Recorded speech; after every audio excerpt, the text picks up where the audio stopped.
Good evening guys! Yan, day off na naman ako at eto, ako ang chef.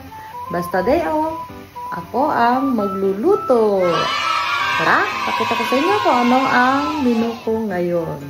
So ayan, meron tayong beans, meron tayong carrots, chicken na hinalbos na, meron tayong chipola at saka bawang, sibuyas at bawang, at syempre meron din tayo nitong repolyo. Ang plano ko talaga na dapat lutuin ngayon ay sopas, pero ayaw ng mga bata kung kailang ang sarap-sarap ng sopas dahil nga taglamig ay ayaw nila. Talaga naman, bakit daw may sabaw ang pasta? Ako'y napilitang magluto ng another menu. Ayan, pansit. Gusto nila yan guys, paborito nila, pansit canton. Yan.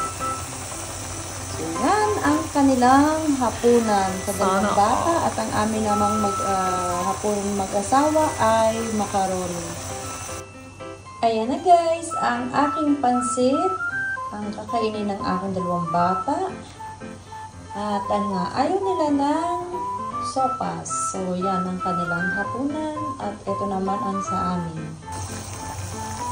Ang sopas, buono. Hindi ko siya lalagyan ng latte, ng gatas dahil ayaw ko ng may gatas at ang asawa ko ayaw niya rin. So bale, ginisa ko lang po diyan ang tuyas, ang manok, beans, carrots, at repolyo. So laging panghuli ko ang repolyo dahil madali naman siyang maluto. Siyempre, ginisa ko din kasama ng mga gulay ang pasta, ang macaroni. So, nalalambot na lang at maya-maya pwede nang kumain. Yummy, yummy! Masarap maghigop nito lalo na ngayong malamig ang panahon. At saka marami siyang gulay guys. Yan. Paborito ko talaga ang sopas. Kahit yan ay tagbanas, tag-init. Basta may sopas ako ay kakain. Tapos maraming paminta. Sarap.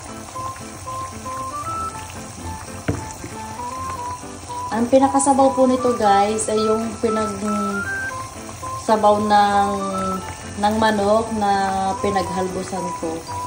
Kaya yung sustansya ng manok ay nandito din. Diba? Sarap-sarap naman ito. Ang dami. Mauubos kaya namin ito, dalawa. Ay ako lang at si Mr. ang kakain.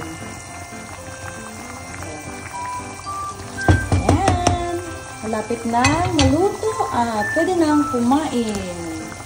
Thank you guys for watching. Ciao!